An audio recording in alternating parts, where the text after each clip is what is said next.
And this is why I chose this title. No, seriously. I am a marketeer now, and like most of you, I have been observing the porn phenomenon online to learn, of course, what I could do with it. If anyone here is hoping to see porn, you can leave now. Yep. This is a text-only presentation which I made this morning between 6:30 and 7. So it's a very basic presentation. And I also just want to, there are 10 points, 10 things marketeers can learn from the porn industry.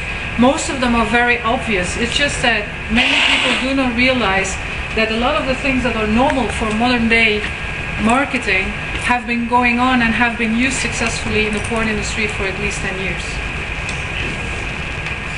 Now, if you look at the porn industry, I'm not going to go too deeply into this, but as everyone knows, it is becoming one of the major industries ever. The funny thing is that, yes, there is caveman porn. It's been around all the time. But the funny thing is when did this get big in our society? It was in the Victorian age, when people were so prude and that they would hide, make men think of women's legs. So they would put socks over the tables so that no one would think about sex. The effect was that there became an underground industry which commercialized porn for the first time. So as we know it now, it's fairly recent and making lots of money, as you can see. The Internet is for Porn is, as you know, the name of a famous movie, little movie on YouTube and little video based on World of Warcraft. But it is true. It looks like if the medium Internet was made for porn. I think it was one of the first massive usages of Internet were either for cybersex or for exchanging porn movies. We have to be honest about this. If you look at, for example, the gaming community, when they get together in real life for a LAN party, they have a central file server, and if you look closely, it's not about the gaming. They're not there for the gaming. They're there for the file server. Where music, audio files, music, and lots of porn. So this is clearly something that is used by a lot of people as social currency, for example. They will forward items, movies or pictures to each other to show off, and they say, look, I found something exclusive, I found something forbidden even. So these are all things that work better on the Internet than in real life. Remember that you had to go when you wanted to buy in the 70s or 80s, and most of you seem like they're old enough to be aware. If you wanted to buy porn in the 70s, you had to go to a store which you would no one want you to see you go in. And if it was like a newspaper stand, you had to ask it was behind the counter. So this was really tough to buy your porn. But thanks to Internet, as you can clearly see the growth here, and it's no coincidence. As you know, PC, when they say TV is lean back, a lean back experience, and you can share it with other people, like your parents or your siblings. Now, if there's one thing you do not want to share with your parents and your siblings, it's your consumption of porn, which explains why the PC with the lean forward experience, it's just you and the screen, you know, there's no one watching if you don't forget to lock the door. It's just you and the screen. And this explains why Internet has become the favorite medium for porn. It will also explain why the only mobile content actually working is porn again. You know, they've been pushing MMS and mobile video for years now, and nobody wants it. But one of the first podcasts I heard of, and one of the first popular podcasts, was made by Jenna Jameson. And you can imagine, it's not lean forward, it's not lean back, it's not lean forward. No, it's your mobile phone. It's portable. You can take it anywhere you want. You can, you know, use it in your car, in the toilet room, and in all those places that you can actually lock in them when you're absolutely sure that you're alone. So this explains why the Internet is for porn. This is the first of the 10 let's say, conclusions I've made, and please forgive me if they are too obvious. The first thing that I noticed about online porn is that there's a lot of mainstream porn and that all looks the same, but the funny thing is that there seems to be a porn site for every possible fetish in the world.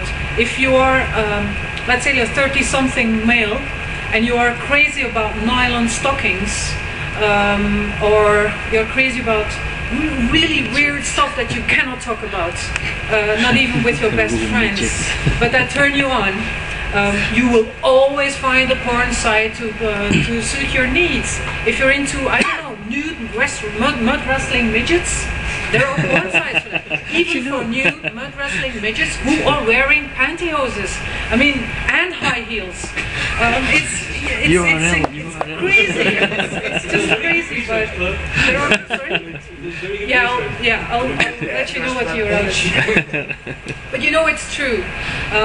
One of the first buzzwords that I heard about when, remember back in 95, 98, they were talking about the global village, but it's true. If you are into mud wrestling midgets, naked midgets, it's very tough to find someone with the same interest in your own village or in your school or in your football club. But there is always someone online who is just like you, maybe in Norway, maybe in South Africa, it doesn't matter. And that's valuable to you, because if you get to know this person and you get to know the community of people who love nude mud wrestling midgets, you're actually of value to each other and you can exchange lots of things. So that is why this is what porn proves is, and this is what eBay proves as well. If you're a collector of, I don't know, say something really weird. If you collect, I don't know, signed underwear, underwear signed by famous footballers. It exists. It exists. And thanks to eBay, you can actually trace these things. And thanks to eBay, you can find other collectors who collect the same things. It's the same dynamics. It's not a closed, all the stuff going on with online porn. It's not just for porn. You can always see what's going on there and extrapolate it to what's happening today. The second thing is that content has become important again. I'm not going to say that this is thanks to porn. It's thanks to search engines, actually. But from the beginning, everyone who was working with content, you have an application service model and you have a content model. If you are serving content to a certain audience, there are a number of business models. The three most well-known are you sell your content, you make people pay to download or to view your content, you rely on advertising, or you rely on sponsoring. Now, guess what? What is the number one business on the internet when it comes to premium content? What is the only content people are willing to pay for? It's porn, and it has been from day one. Even if you look at the revenue, at what people are paying every day, and what porn producers online are gaining, what their revenue is every day. If you look at the number two business on the internet, which is travel in the broad sense, it's amazing. It's just a small part of what the porn industry is making. And why is this? It's, well, because of the niche content I just mentioned. Because if you find exactly what you want, you're willing to pay for it because you really want it. But there are some other things. There's also the convenience. If you look at content providers and service providers in the porn industry, they understand very well what convenience is for their users. Remember, in the old days, they would make you go through a home page, and then you had to navigate, and then you had to search for your content. This was abandoned very quickly by this kind of content providers because their future, their revenue is dependent on it.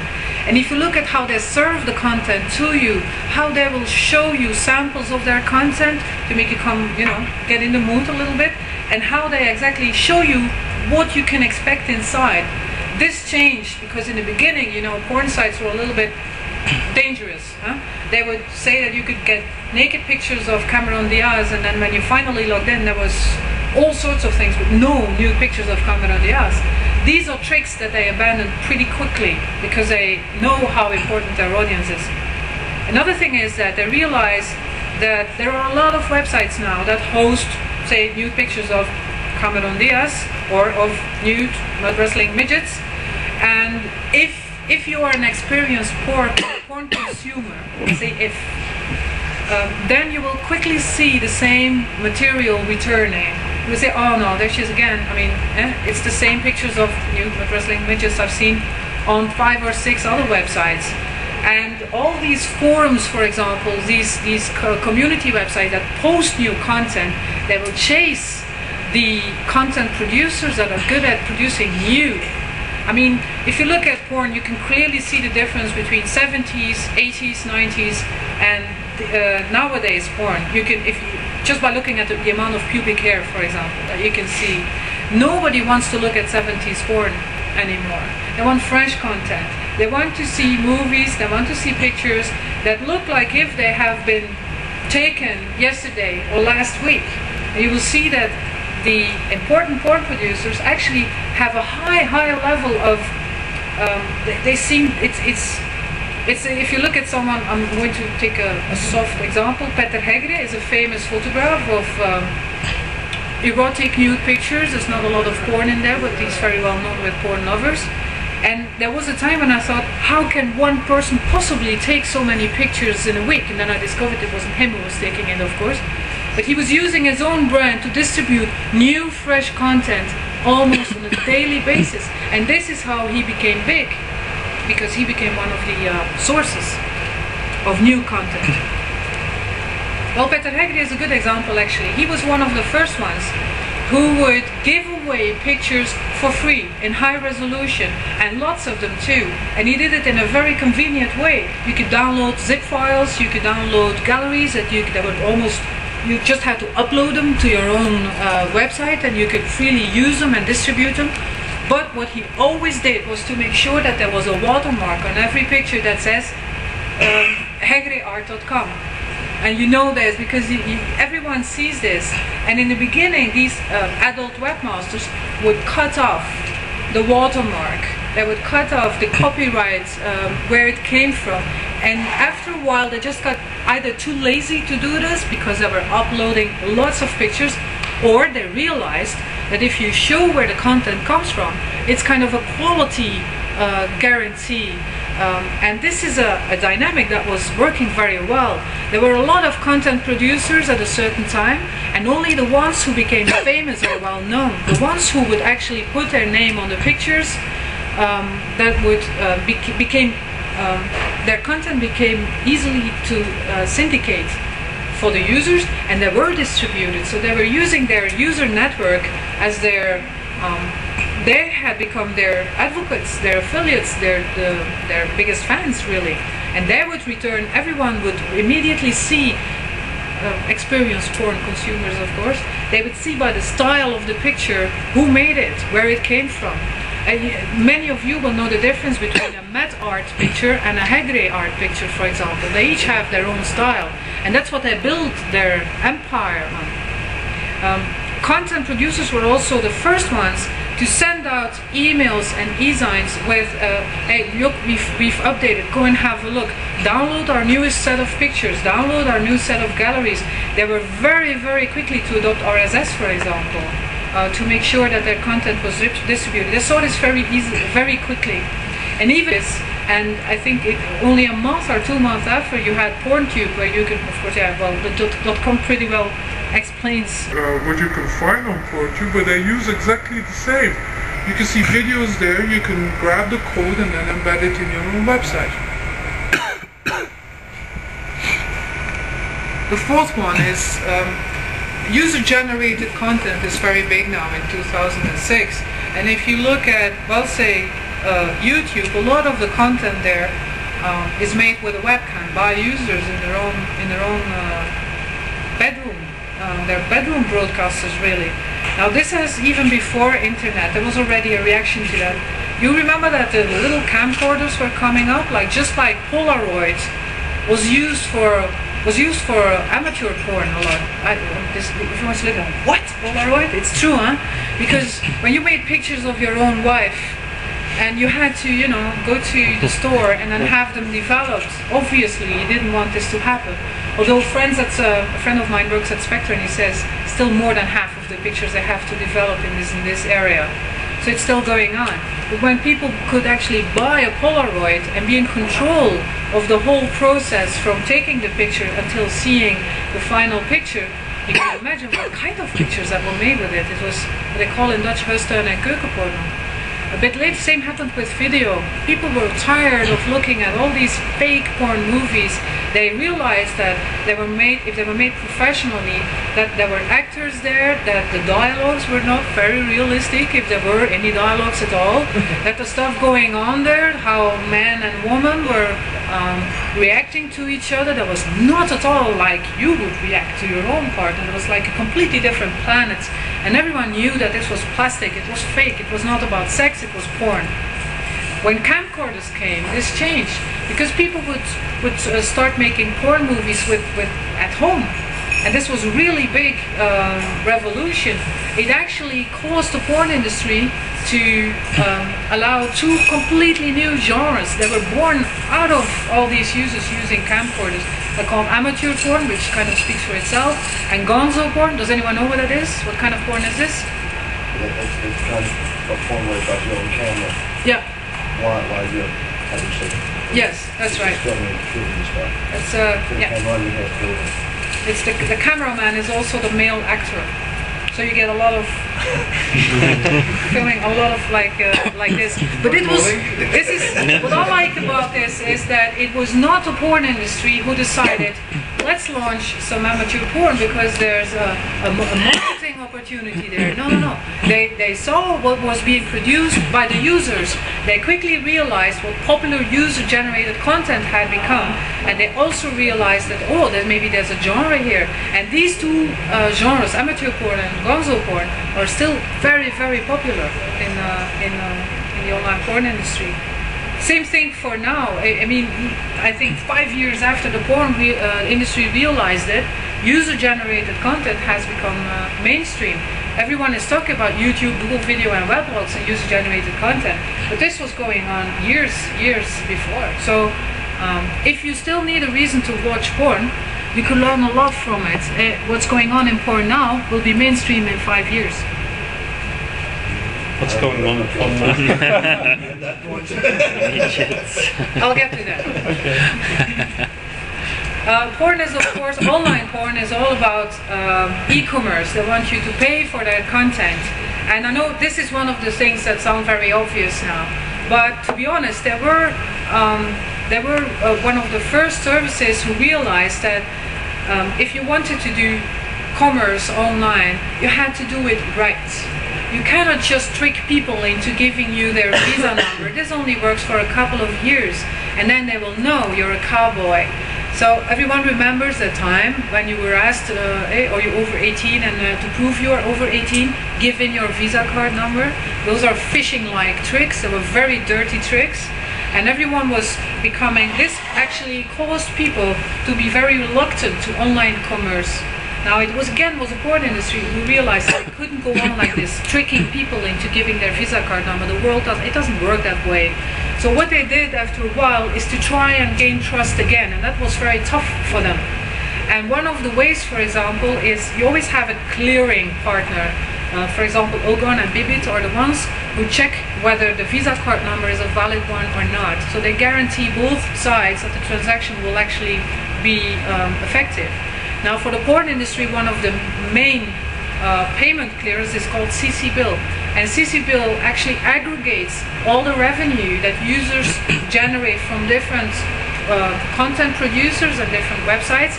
And then CC Bill will send the check, for example, to the affiliate webmaster. And it actually works. And everyone in the industry knows that CC Bill can be trusted.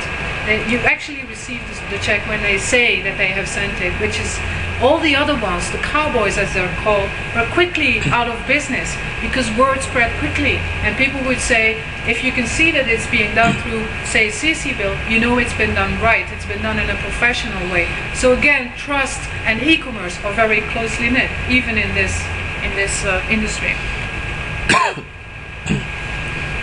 Another thing is that I remember that at the end of the 90s, everyone was looking at business models, and then of course you always had to pay someone. And if you wanted the user to pay, the only option you had was through Visa cards. Now, as you know, you cannot use Visa cards for small amounts. The porn industry was the first industry who actually used micropayments, who used SMS, for example, as a way to pay for small snippets of content, and this actually worked for them. IVR is the payphone, is where you dial a 0900 number, and this was the industry, for example, who could actually link the fact that you were calling this number and put just let the line open. As long as the line would open, you were allowed to chat with, say, a webcam girl.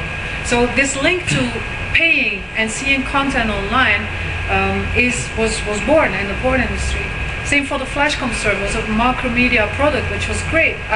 When I saw the beta, I thought, wow, you can actually combine chatting and live video streams with payment methods and anything else. It was open on all sides. And still, it took about 2 years before I could see a large adoption of this technology by content providers, for example. And again, who were the first ones to use this combination of, say, the 0900 line and actually being able to do something or see something? It was, again, the porn industry. 7. Oh, I already mentioned this. As you remember, the way of promoting porn sites was really bad. It gave the industry a bad name. So you had this, everyone ever been in a porn trap? Do you know what it is?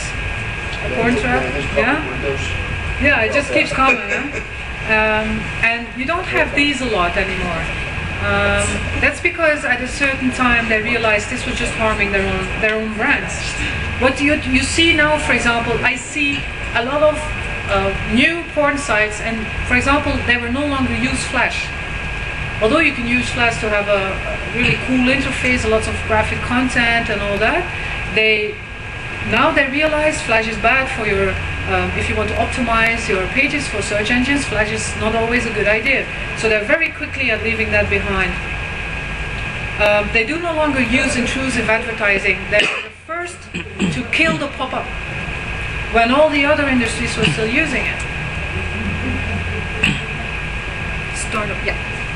This is one of the most interesting ones to me, is that when you look at media companies as a whole, it used to be that you had, say, a newspaper brand or a television broadcaster, and they were the ones who were well known, and they were the ones who were in power.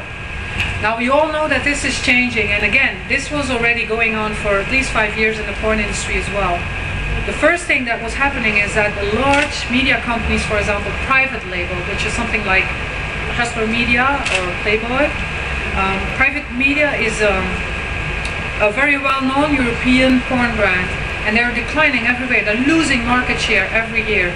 Why is this? Because of two trends. The first trend is that the directors are becoming more and more important. The directors are now more important than the production company. One of the first directors to become famous as a director without anyone realizing what media company he was working for is, for example, Andrew Blake.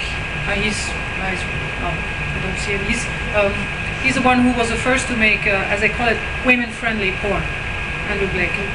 Now there's another. It's no longer the directors who are becoming the big stars. It's the stars themselves, the actors and the actresses. I mean, there used to be only 2 famous actors or actresses. It was Ron Jeremy and maybe already Jenna Jameson. Nowadays, if they market a new movie, you just pay attention to it.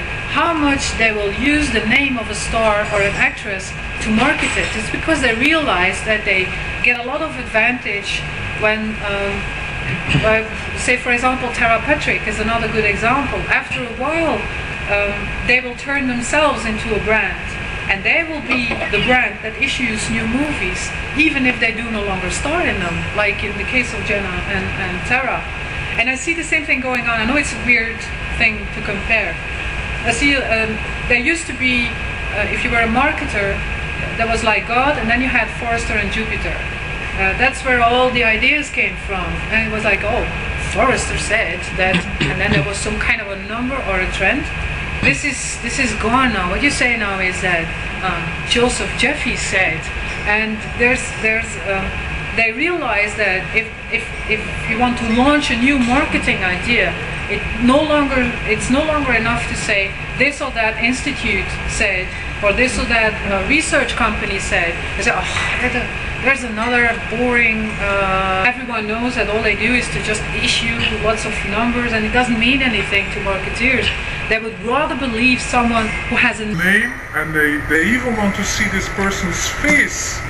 If you look at the blogs by, not Howard, but the other two, they put their face on their weblog. That's their logo, is their face, basically. The funny thing is that Seth only shows the upper part, but Joseph Jeffy, for example, he's just, instead of having a logo or a trademark, it's his face. And his let's say, these marketing gurus, their names are very important to them, and they will also be very referenced a lot. So I think we'll see more of this trend. I'm almost there. Well, I think everyone knows what happened to Sony Betamax and VHS. Do you know this story? It's very well known. Although Sony Betamax was superior from a technical point of view to VHS, VHS quickly became a household standard. And it was just because of the porn industry chose to go for VHS. The same thing is happening right now with DVD, the Blu-ray technology to burn your own DVDs. Now, again, it's the porn industry, and if I'm not mistaken, it was Jenna Jameson who would issue the first download and burn your own DVD content. So I know from a technical and business model point of view, it's not easy to start up something like that, but again, they were the first to do this. Now, if you look at the other end, if you look at technologies like MMS and WAP, MMS is not an idea from the users, it's not an idea from the industry, it's an idea of the operators, the mobile operators. They saw how popular SMS had become, and thanks to micropayments and other premium mobile content services, they saw how much money was coming in, but they were too late to the chase. So they could have had even more money out of it if they had invested in it from the beginning. So what did they do? They just added some extra technical features like video and being able to send messages to an email address from your mobile phone. Just because they wanted to be, this time they wanted to be the first, so they got a serious look in. So when or if this became popular, they would grab the most money. And it failed. It failed. We all know how many advertising campaigns have been launched to promote MMS, and nobody gives a damn about MMS. And if many of you will have an MMS capable phone and would never use it, or use it for a week or two and then just simply quit. Why is this? Because it was not, the whole idea was not from what the user really wanted. Why would a picture that you take be so urgent that you would want to send it from the spot? There is no such thing as an urgent picture. An urgent message, yes. There are messages that you want to be delivered from when and where you are, and you want someone else who is not here to know the instant. But what about sending a picture? You just might as well go home and then synchronize and then upload it. I mean, it doesn't really matter if it's half your... No, I think it's the business model that was wrong. I think this that is as well? but yeah, another discussion. The business model is too expensive. Yeah. That again, yeah. But if the user really wanted it, he would have wanted to pay for it. Some of the stuff that we do is pretty expensive, and still, if you look at what it still costs to use your mobile phone, to me, just making a phone call is still excessive. But SMSs took off when they were free. That's when it became popular. Oh, SMS has never been free, huh? Yeah, well, they started free completely. It was only afterwards they realised they could make money out of it. Back in the old days. Oh yes, but then it was the operator who would send you a message. That's what SMS was for. Huh? It would say, right. Pay your bills, good. This is a different discussion. Yeah, okay. And this is my last point, because yes. And then of course this is another obvious one, the importance of search engines. I remember, I think it was in 98 or 99, you were not supposed to link to other websites, because then you would drive away traffic from your websites to another one. I think many of you remember that. You didn't do that, especially not to, if you were a website who was specialized in nude, wrestling, midgets, you would never link to someone else's website who would also be about, well, maybe not nude, but still wrestling midgets. See what I mean? Now, I remember talking to someone and said, this is weird what these porn sites are doing. They're linking to each other and they're competitors and they're still doing this. And for the internet user was like, what are they doing? They were also not using banners anymore. You could see that any popular website would contain lots of text links to related websites. And that was because they realized sooner than most of the internet content providers that the search engines were gaining in importance. As you know, the user behavior online is changing. It used to be you browse, you had your homepage, which was typically the portal site of your internet service provider, for example, and then you would discover the web. Remember those days? We'd go online and discover the web, and you would just click away and browse and discover stuff. This is gone now. People no longer browse, they search. They want to find stuff. So they will use search engines to find what they want. The next thing is, and some of us are already doing that, is that you filter.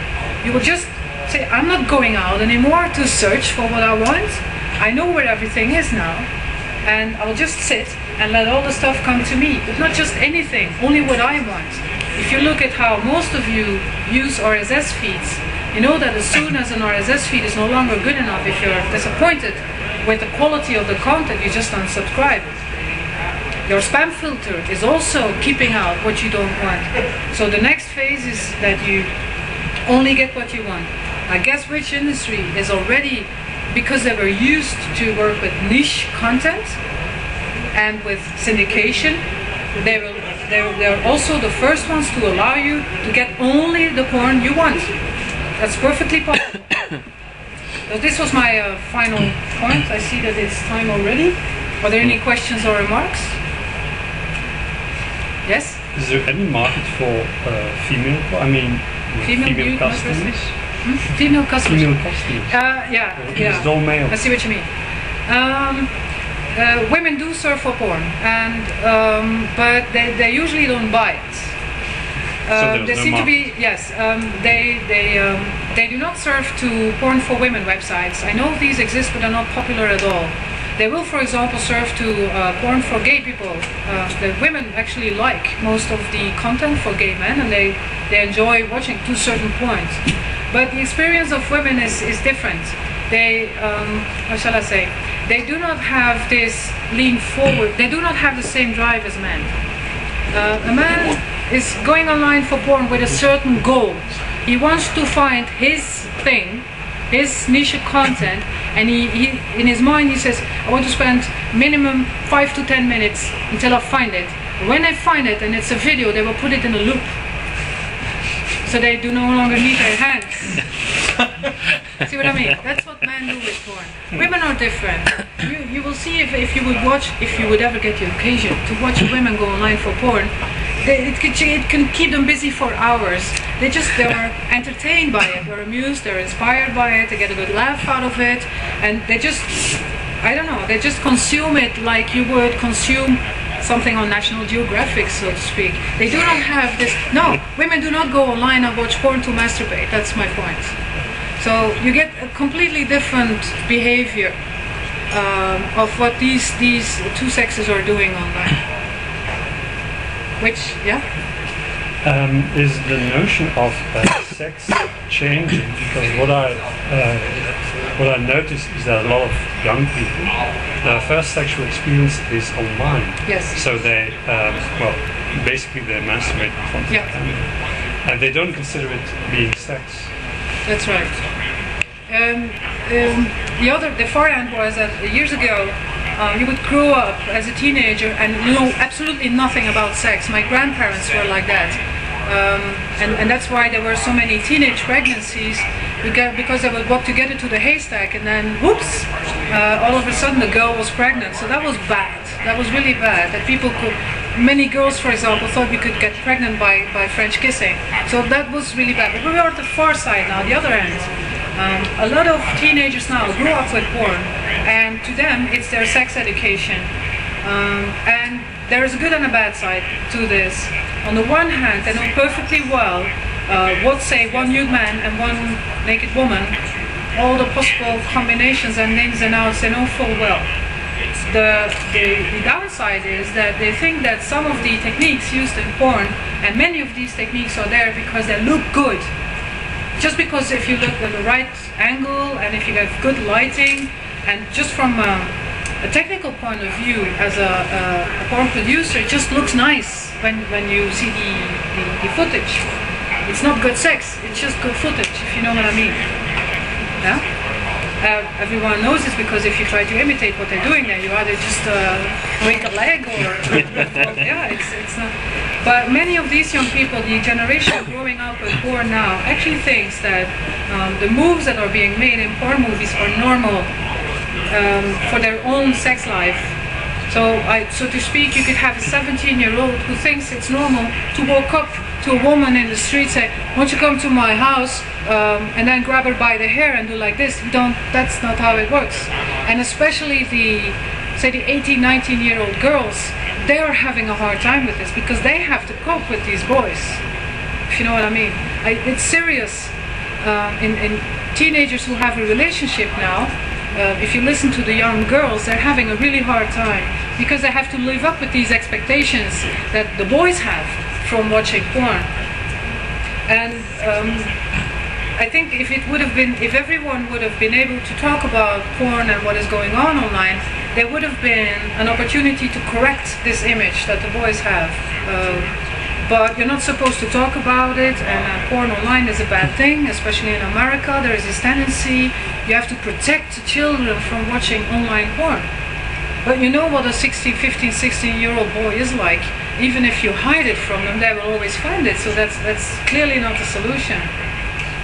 I'm curious about what these 14 to 18-year-old boys who are growing up with online porn now, what they will be like in 10 years. That's what I'm curious about. But yeah, there's only one way to find out, I guess. Well, the trend in user-generated content that struck me the most was sites where you could go online, have a webcam, and being paid for stripping and entertaining a customer for, let's say, half an hour, 1 hour, as long as you could have this customer entertained. And a lot of young people do not consider this as prostitution anymore because it's not sex for them, and their first experiences are online in webcam to webcam. They see people on a regular basis, and they have a kind of virtual relationship. But they think it doesn't touch them because it's virtual. And that's you know that especially in America you're supposed to stay a virgin as long as you can, or you have to be careful about getting sexual transmittable diseases, and everyone is very anxious about real life sex, so they feel safe in a virtual world. This is a story we often hear. What we forget to hear is that it does change their image and their definition of sex. It does change it. How they talk up to people and how they behave, how they try to please someone. It does influence how when they eventually have real sex, it will probably be influenced by their behavior online. So I think it's just something that they tell themselves, that it's not real sex. It's just a way of trying to keep us far away from the dangerous real sex world, where you have all these diseases and the legal stuff. But that's a bad thing too, actually, is that online, the whole cyber sex thing almost makes real sex look bad, which is a bit of a mindfucker, but if you come to think of it, it's true. Any other questions?